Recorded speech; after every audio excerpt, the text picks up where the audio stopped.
Hey y'all, welcome back to my channel.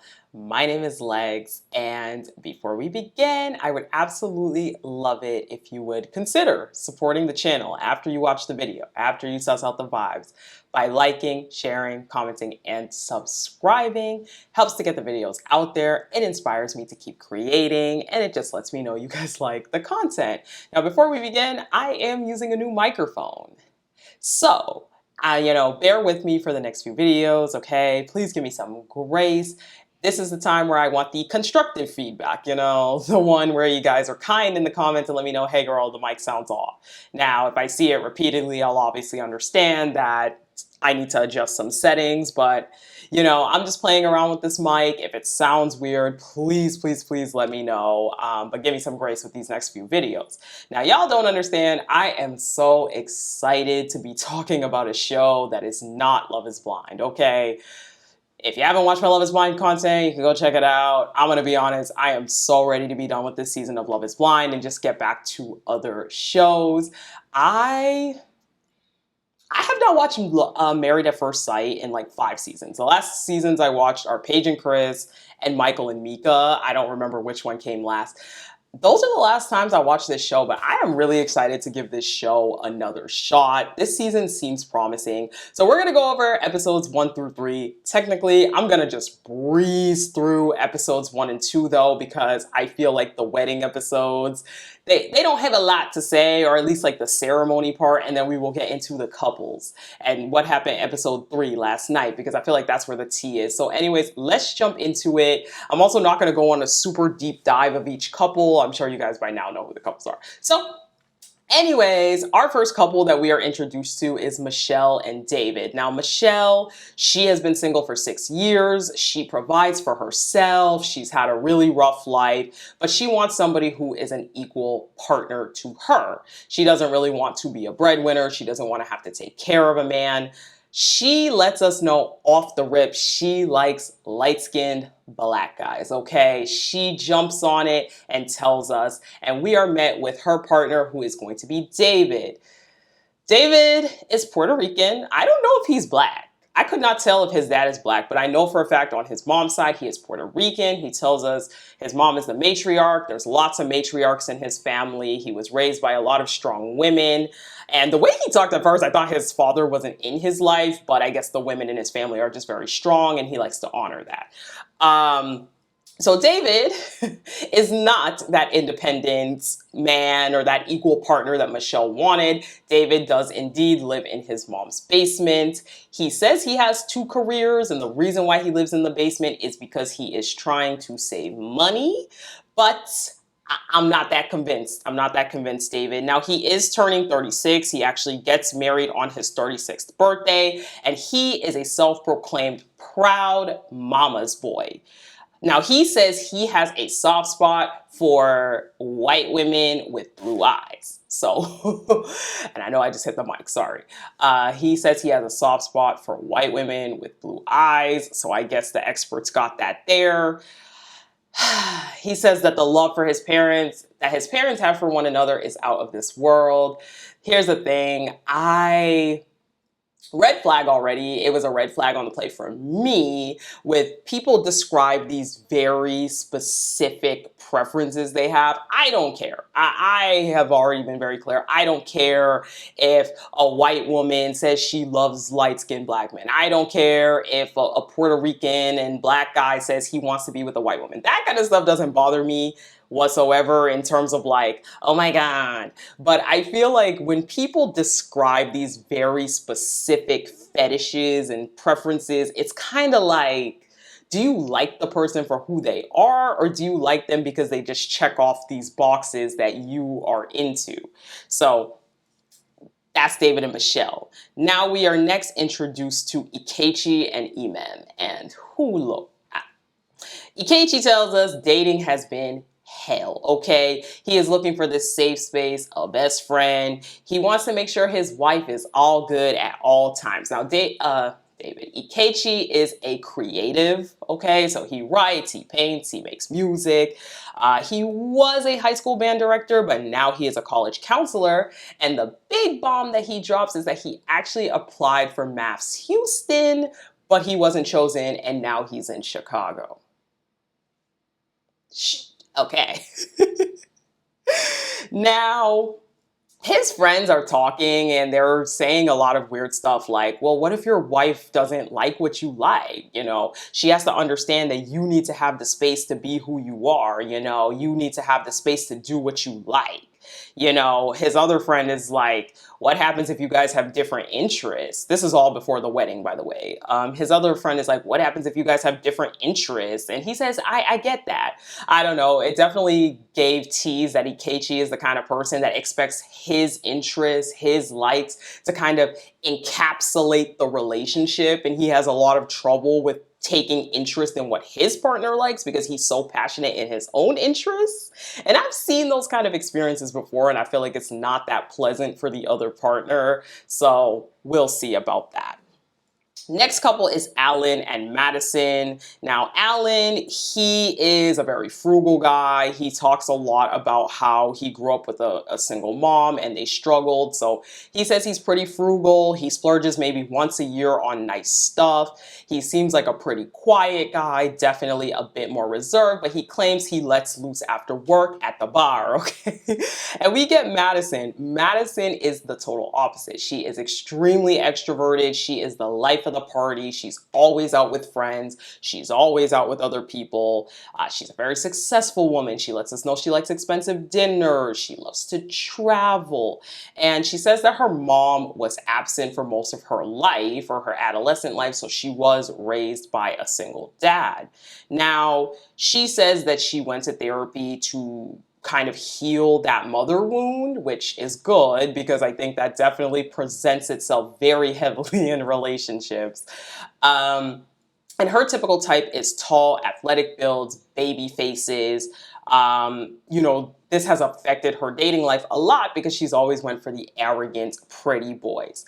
Next, we're introduced to Carla and Juan, and I slapped myself on the head when I heard Carla talk. Now, Carla, she is a self-described free spirit. She's very heavily into the metaphysical stuff, manifestation. She says she's a light being. She's an alien from another planet.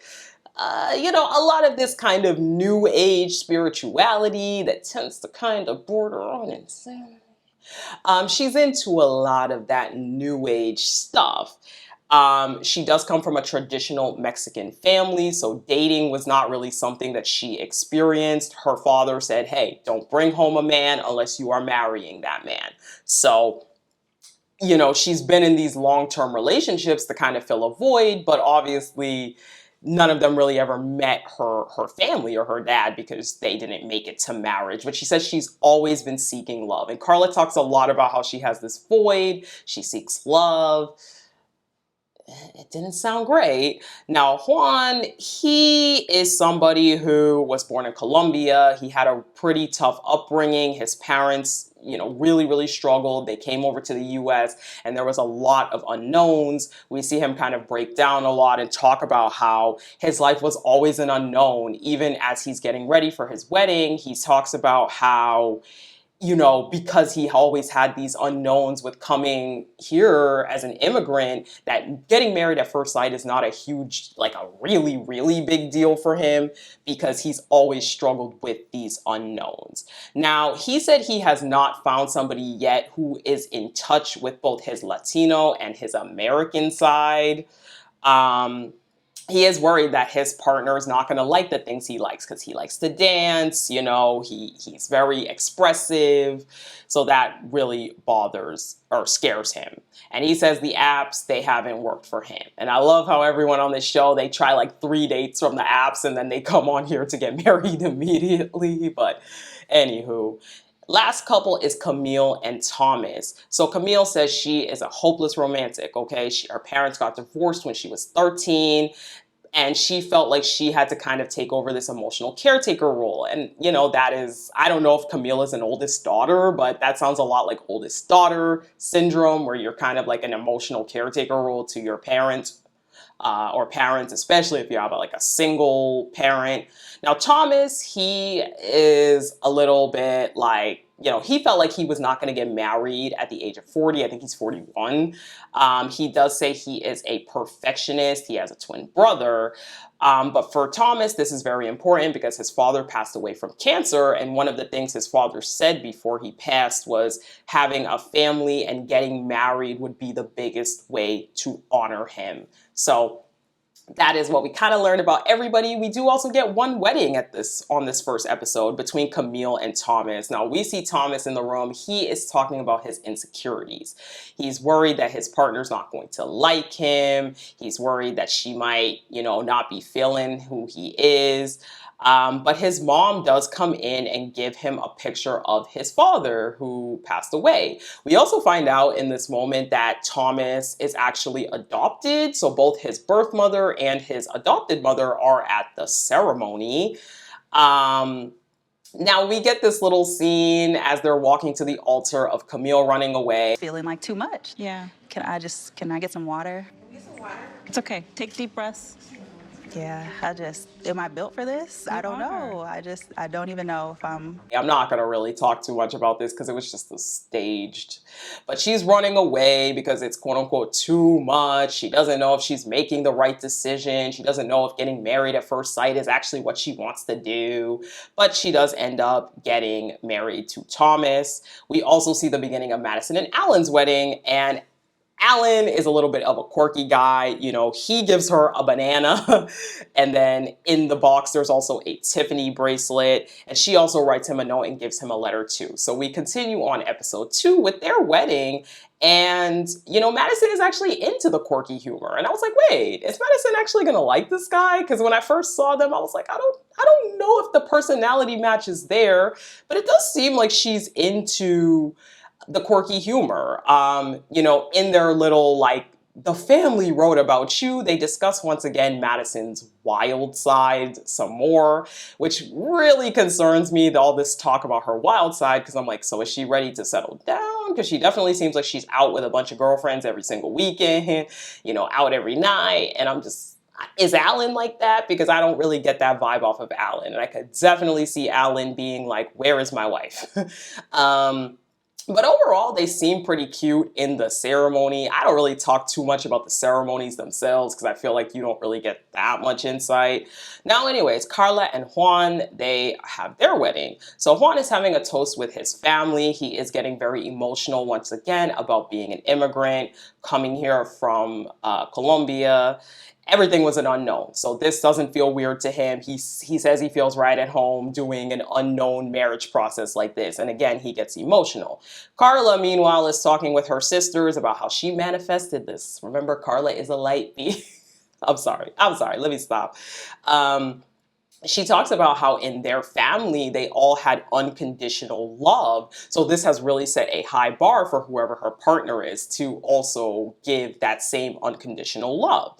Now, Carla does read a letter from her mom, and I will say I had to watch the scene twice because I was kind of confused. But basically in the letter, Carla's mom says, hey, like, your dad, this isn't really his thing. He doesn't want to be on camera. So because he doesn't want to be on camera, I am also not here because I'm supporting him in the fact that he doesn't want to be here.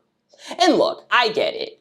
She is traditional Mexican. I understand culturally that Mexican and just a lot of like Hispanic families in general, like the couples are like a family unit, you know, like if you're in a couple, a partnership with someone, you're a family unit, you know, so I can understand why that happened. I do feel bad for Carla though. It does seem like her mom did support the process, but she just didn't go because her dad wasn't there. So neither one of Carla's parents are there. Now at the altar, Carla's like, are you in love? He believes everything happens for a reason. Every heartbreak and roadblock has led her to this very moment. On her life's journey. And he's like, I might get there. I might fall in love. We'll see. We'll see. But I don't know. When they were talking about in Carla's, like the little family vows thing, they talked a lot about how Carla doesn't like being told no.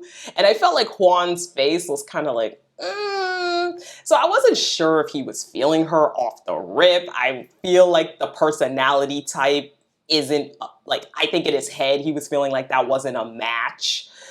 So we'll see about them too. Now, Imam, excuse me, and Ikechi, they have their wedding. Ikechi says, right outside, in his little confessional, he says, best case scenario, this is my effing baddie. Now, they do honor Imam's father not being there because he passed away. Now, Imam also reveals her mother is not at the ceremony either, but her prayers and spirit are there. Basically, her mom does support arranged marriages. She is a traditional Nigerian. She supports arranged marriages. However, she doesn't really support the married at first sight process because it's public, it's all on TV. I did feel bad for Imam, because her father passed away. It would be nice to have her mother there as a support system because she doesn't have her father. So these two have their vows. I saw Ikechi's face. Protection. So buckle up for the exhilarating journey ahead. I saw I watched some other people's videos too. I saw Ikechi's face. I don't know that the attraction was there. Whenever I get this vibe at the beginning of these first sight shows, I'm usually right. And I just don't know that the attraction was there. I saw his face. He didn't seem that impressed.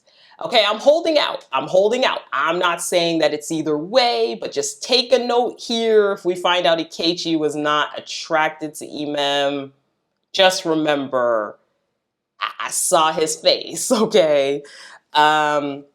And lastly, we get Michelle and David's wedding. Now, David's wedding, today is David's birthday. On the wedding day, he also reveals that his father and his brother both got married on their birthdays. So I guess this is like a family tradition. When I was watching like the scenes of them getting ready, I was like, I don't see it at all for these two. They seem like they have totally different personalities. Their families seem totally different. I just was not really buying it. David, again, is gassing up the women in his family. He said all of the women in his family are bad bees. Now, Michelle's mom and family are talking about how shy she was. How she'd have to pick her up from school, her mom, because she actually used to have no friends. So Michelle wasn't always this confident, out everyday girl. There were times where she was shy. And I don't know. Michelle does also reference some like, oh, I'm pretty now and people judge me because of that. And I don't know. I always get a weird feeling about people who talk about stuff like this. But anyway. Now, David's brother is giving him a little advice, and he is advising him, do not react so quickly. And I think this is the second time that his temper is alluded to on this show, so that does concern me for Michelle, because they keep alluding to this man having a really strong temper, so I don't know about that. But there is more discussion about how he lives in his parents' basement. Because he wants to save money. He claims that he has 2 jobs, and that is the reason why he lives in his parents' basement. Now, David and his mom do talk right before going to the altar, and he kind of talks about how he is planning to move out with his wife, and his mom is like, but remember, my door is always open, and But yes, we end off episode 2 on a cliffhanger of those two's wedding. So we pick back up on episode 3 with Michelle and David, David and his ChatGPT vow. We have a clean slate to build our adventure, our empire, our love for one another. From this day forward, I promise to cherish your love, your mind, and your body. Like, I don't know. It just sounded like he typed in romantic vows, for unknown wife or something. On initial view, like when they first saw each other, I'm not not sure how much they, like, I think he liked her. That was very obvious to me, but I don't know that she was feeling him. I just didn't see it. Again, it was in the way she looked at him. So once again, if we find out she's not attracted to him, just mark down episode 1 that I said I wasn't sure about it. After, you know, they do make a joke in the family vows about how he is a mama's boy, and I could see on her face, it's like the color drained out of her face. She was like, oh, I really saw for her. She was not having it. But after the ceremony, when they are whisked away to that couch outside, David lets us know that they nailed the looks to a T. Okay, he is happy with the woman he got, the white, blonde hair, blue-eyed woman that he said he has a soft spot for. Now, they talk a little bit after the ceremony, David and Michelle. He tells her that he just turned 36 today. It is his birthday. She makes a joke about not having a gift, and she is 38. He reveals to her that he smokes cigarettes, and again, time number 2 of the like color draining out of her face. I felt like she was just like he says he only does it in social situations, but nonetheless, I'm gonna keep it a stack. I would not date a cigarette smoker. I don't care if you smoke in social settings. I don't care if you smoke in the house. The smell is disgusting. It's very unhealthy. This is just one thing where, like, if you don't agree with my views, you don't agree with my views. I also can't stand vaping. So that's just me. I totally understood Michelle there being kind of like, okay. Because I'm also like, I don't know, like, yes, I know there are people that just smoke in social settings, but I feel like that seems kind of like iffy. You know, nicotine's very addictive, so I don't know. Then he reveals the big bomb, which is that he lives in the basement, but he has 2 careers. Okay, so don't worry, I have 2 careers. And I thought it was funny that he said 2 careers because earlier in the show he said he had 3 careers. When he was talking to either his brothers or in one of the confessionals, he said he had 3 careers, which lets me know he has 0 careers. Because if the number changes this quickly, that means you don't have that many careers, my good sir. He claims he used to have a 2,500 square foot condo, but he moved out because it was getting lonely. Time number 3, where we saw the color drain from Michelle's face. Now, Madison and Alan, they're taking their pictures. She said she usually likes a guy who's more athletic. I think she said metrosexual. I don't know if I heard that correctly because I didn't have the captions on at that moment. But she said she understands why the experts put them together, but she usually likes a little bit of a muscular guy. But Alan is very, very happy though. He could not have dreamed of a better situation. This is the perfect wife for him. And I don't know, like I said, this couple seems like a boring couple, but we'll see if Madison's party girl ways are for him. Now, David and Michelle do have their first dance, and he's like, so what's the first impression? She's like, you know, you look like the genie. I was like, ooh. So I was right. The person who avoids saying like, oh yeah, you look good, that usually means they don't think he looks good. And I said it from before. I'm gonna keep it real. I feel like David, he's not buff. And I'm not saying there's anything wrong with this, but he's not buff. I feel like Michelle was thinking of like a buff, light-skinned black guy. Like when you say that, that's what you're thinking about. David doesn't really fit that bill, so I don't think she's physically attracted to him. But he lets her know, again, that he is happy with what he sees. But she does let us know in the confessional that it is really starting to worry her how he lives with his parents. Now, Camille and Thomas, they also have their first dance, and she says that Thomas is her type. You know, she's really happy. But he admits in the confessional that he has had trouble in the past with commitment, and we learn more about this in a few minutes. Carla and Juan, she starts talking about how she is a light being with Juan. It's like I think like we're all light beings and we come to Earth to learn more about ourselves. And it just like all. And Juan, in this very moment, I saw him check out. His face, he looked like he was gone. He was like, oh. Okay then. Now Camille and Thomas, they get into a talk about relationships, and he talks about how he was in a 9-year relationship that ended 4.5 years ago. This does definitely worry Camille because she's concerned about the fact that he was in a 9-year relationship and they didn't get married. And I'm not gonna lie to you, I would feel the same way, especially at like the ages that they are at. I feel like if you're in a 9-year relationship, like he's 40, so like 41, which means this relationship ended 4.5 years ago. So when he was like, what, 30, 38, basically 37, I just feel like at that point in time, why are you in a 9-year relationship? And when we find out later what actually happened at the end of the relationship, it does definitely worry me about Thomas, because I feel like he's the type of person that will stick it out when he's not happy. And I feel like, as we talk about on Love is Blind, as we talk about on this show, as we talk about on all these love shows, if you're not happy with someone, you don't stick it out and cheat. You don't stick it out and treat them terribly. You leave. So that was definitely worrisome. However, Camille also reveals herself that she was in a 5-year relationship that ended 7 years ago. So both of them have been in long-term relationships that didn't make it. Now, Emem and Akechi, she asks him, like, am I your type?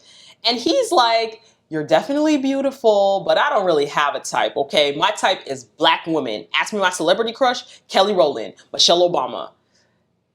This man's not attracted to her.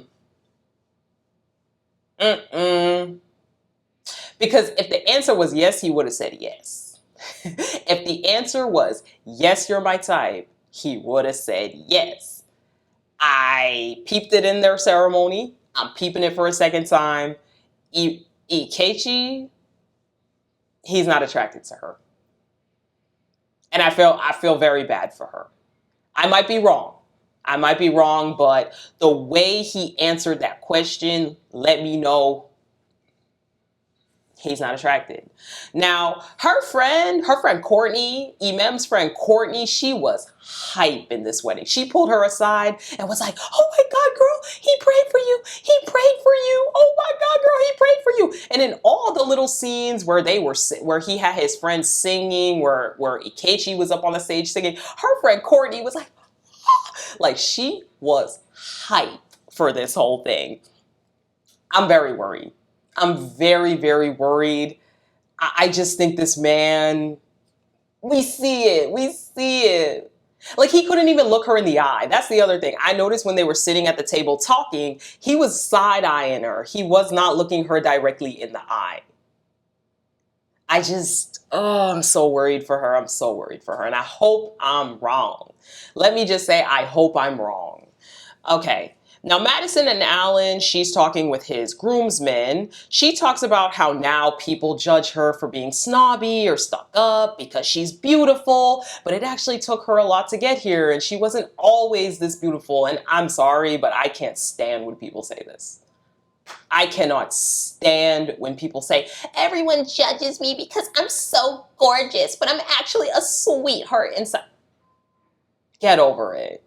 What are you even talking about?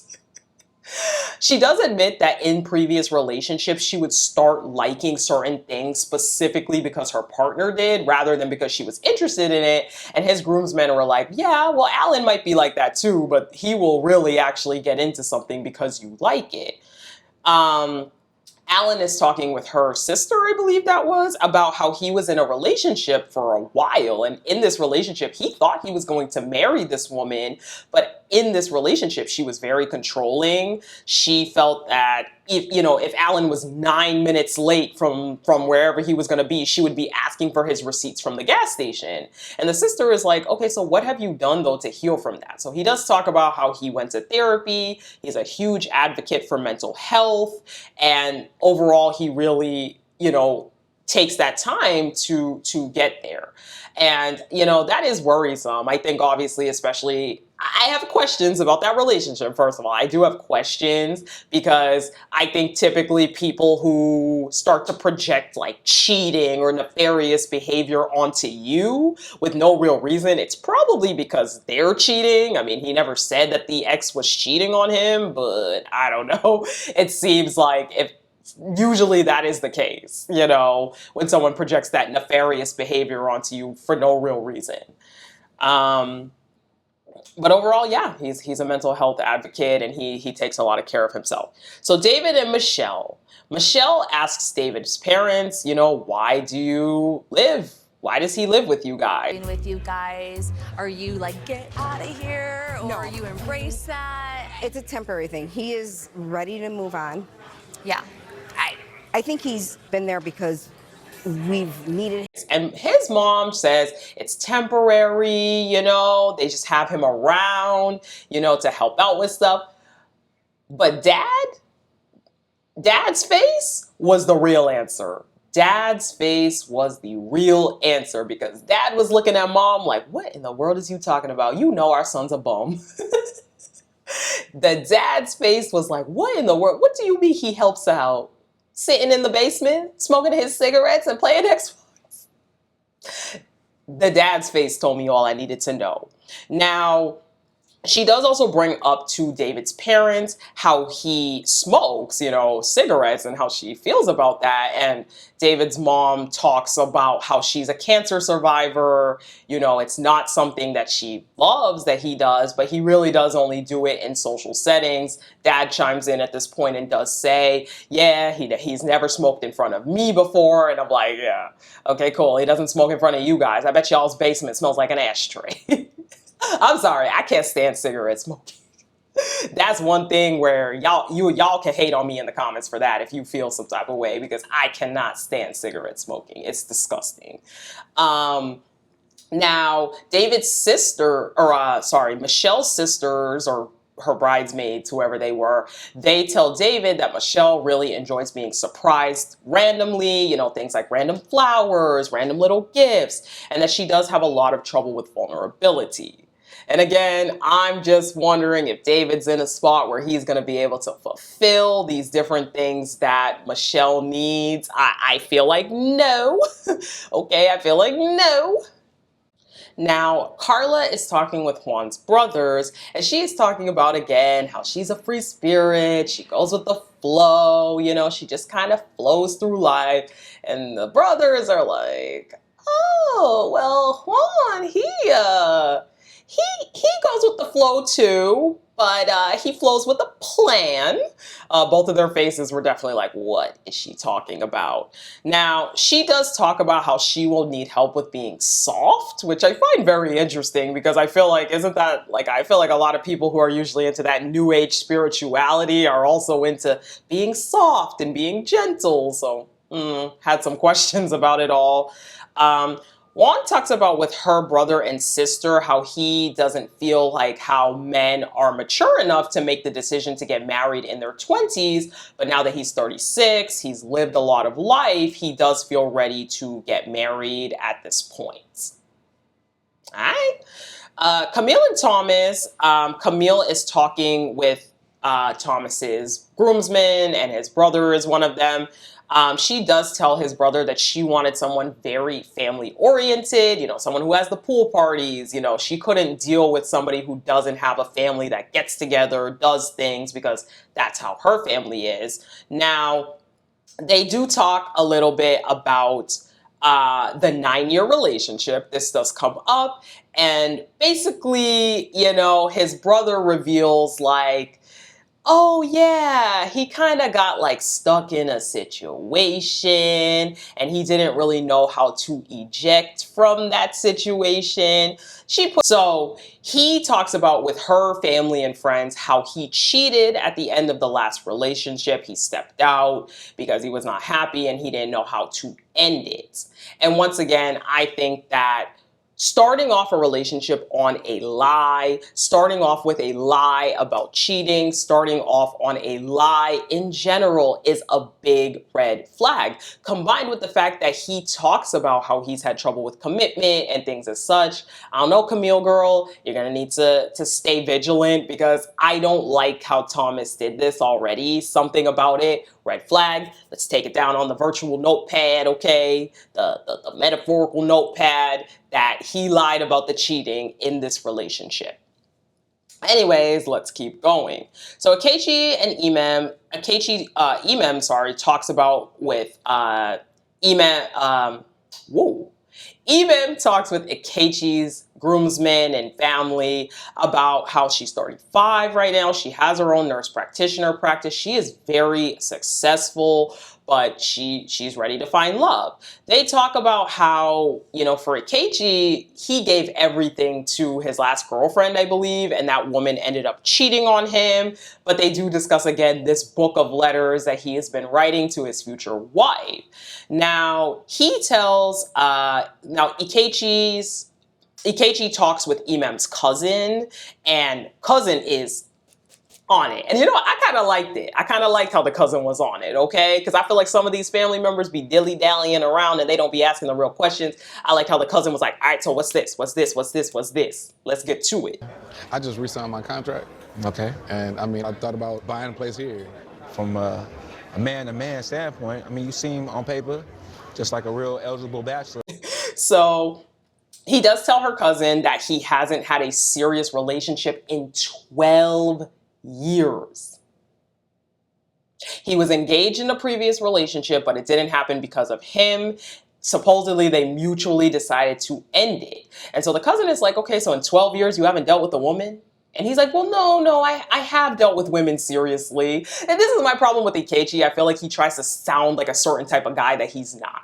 Because then when the cousin asks further questions, he's like, okay, well, yeah, I did deal with some women seriously. It's like, well, then why would you say you haven't dealt with a woman seriously in 12 years? Like, just, I don't know, like, just be honest. Like, okay, maybe your last long-term relationship was 12 years ago, but you've dated, you've been with women. I just feel like he tries to present it that way for a reason, and I don't really like that. So, the cousin's like, okay, so you haven't dealt with any woman before? He's like, no, I have. I just like, and the cousin's like, okay, so then what happened with those women? Like, how long have they been? And he says those relationships have been like 7-8 months. Like, none of them have been super long. So he also talks to Akechi about his roots being here, because we know Akechi has a house in Houston. He used to live in Houston and now he's here. And the cousin's like, well, Emem, like, yeah, she doesn't have a lot of family here, but her friends are her family here. And she really has roots here. She loves Chicago. She's not planning to move. So what is that? Akechi says, well, I'm planning to stay here. Like, I don't have any plans to move. Like, I'm good with that. I love that for her. I don't know. But in the confessional, the cousin is definitely skeptical because he's like, well, why does he have a house in Houston, but he's here in Chicago? And the reason is because this man chased this show. That's a red flag in and of itself. I'm sorry. You applied in Houston and now you happen to be here in Chicago ready to apply? Sir, you done saw that the casting was going to be in Chicago and you were like, you know what? I'm going to move there to try again. That's weird, that's sus, and anybody who doesn't see that that's sus, I don't know what to tell you. So Camille and Thomas, she reconvenes with her friends, and her friends tell her, like, Thomas told us that he cheated in the last relationship, and like, we know that's usually a non-negotiable for you, so how do you feel? She says, like, that is typically a non-negotiable for me. But look, I've heard across the board from everybody that when he commits to something, he's all in. Okay, Camille, I feel like you need to be asking more questions. I'll give it to her because it was the wedding episode and we didn't see much, but I hope when they get on that vacation, she asks him more questions about that cheating because I'm worried. Madison and Alan. Madison is worried when she's talking with her friends and family. She is worried that he is a giver because you can only give so much of yourself for so long before you become resentful. I understood what she was saying. But I just feel like that is a very weird way to think about that. I don't know. Like, it sounds definitely kind of like a thing that she experienced. It definitely seems like she's had a relationship with someone who was a giver, and then he became very resentful of that over time. But I just feel like that's kind of like an odd way to think about somebody being a giver. But I understood where she was coming from, though. They do tell, but her friend or her bridesmaids, they tell her about how he had a really tough life, Alan. You know, he had a custody battle, you know, with his parents for 14 years, etc. And how, you know, Madison feels really safe about that because she's like, you know, I'm actually really glad that he didn't just reveal that to me off the bat. Like, I feel glad that he didn't want to just trauma bond off the bat and he wanted to get to know me. And I actually think that's great. And remember, Alan said he went to therapy, so that might actually be like a therapy tactic he learned to not trauma bond, because that is very common, especially on shows like this, because they love to pick people with tragic stories. So I do feel glad that, yeah, for her, that's great that he didn't want to just trauma bond. So Michelle and David, Michelle starts talking with her family about, you know, she sees why they were paired together. She sees why she and David were paired, but she is getting hung up on the small things. So one of her sister or whoever that was like, but do you feel like there's any legs to this? Like, do you feel like this is something that could happen? And she's like, and then she starts sobbing. She's like, he's so excited and I'm really hesitant and I feel bad. And she starts sobbing. She eventually runs off to the bathroom with her sister or cousin or friend, whoever that was. And she's like, look, he lives with his parents. No. How do you know that? Oh, okay. What? I'm fixated on it. Okay. Oh, okay. Yeah. Okay. And I'm like getting really hard on myself because. And like, I'm really stuck on that. And meanwhile, David's outside like, where's my wife? Where's my wife? Where is my wife at? You know, where is my wife? But she is in the bathroom sobbing, sobbing, sobbing.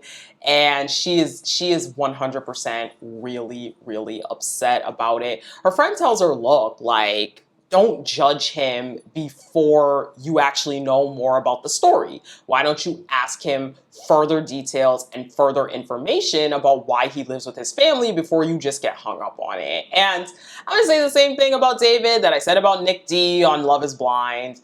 I feel like people like this should not be going onto shows to get married at first sight. I think instead of getting married at first sight, why doesn't David just date a girl normally? I don't think it's impossible to teach a guy or anybody to teach somebody basic household tasks, how to live alone. I feel like it doesn't take all the time in the world to learn how to live alone, right? Most of us, our first time living alone was when we were in college or right after college. And how long did it take you? Probably just a few months to just like learn how to live alone and adult and do things. And like, I don't know, I feel like people also have this convoluted idea that like you reach a certain point and then you're just an adult and you know everything, when in reality, even adults are still just winging it as we go. We're just figuring it out as we go. But I do feel like if you're going on these shows where you're getting married at an accelerated pace, then you need to be ready at an accelerated pace. And that, I don't feel like it's fair to spring on a partner, hey, I live at home. We don't know his financial situation. He claims he has 3 jobs, but I just don't think it is fair to another person to spring those things onto them on a show where you're doing things at an accelerated pace. However, David, if he just wanted to go date a girl normally, move in with her normally, take a year or 2 to just move in, live together, figure it out, I think he could probably be a good, maybe he could be a good partner.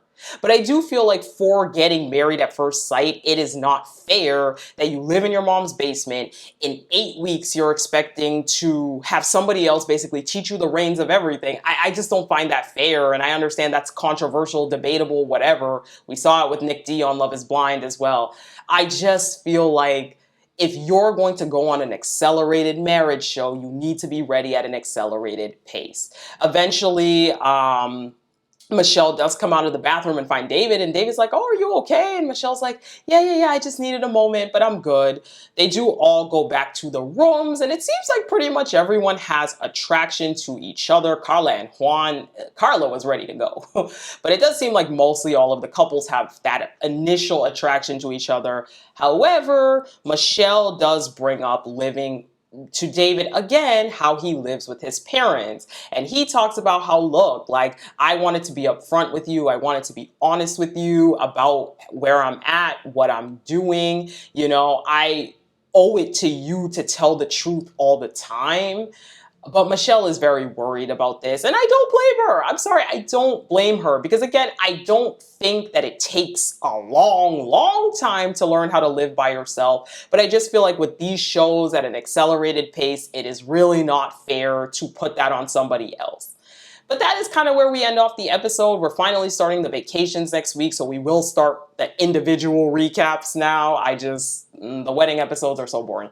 Anyways, if you made it to this point of the video, that means you liked the video. So I would greatly appreciate it if you would like, share, comment, and subscribe. Helps to get the videos out there. It inspires me to keep creating, and it lets me like the content. My camera's about to die, so I'll talk to you guys later. Bye!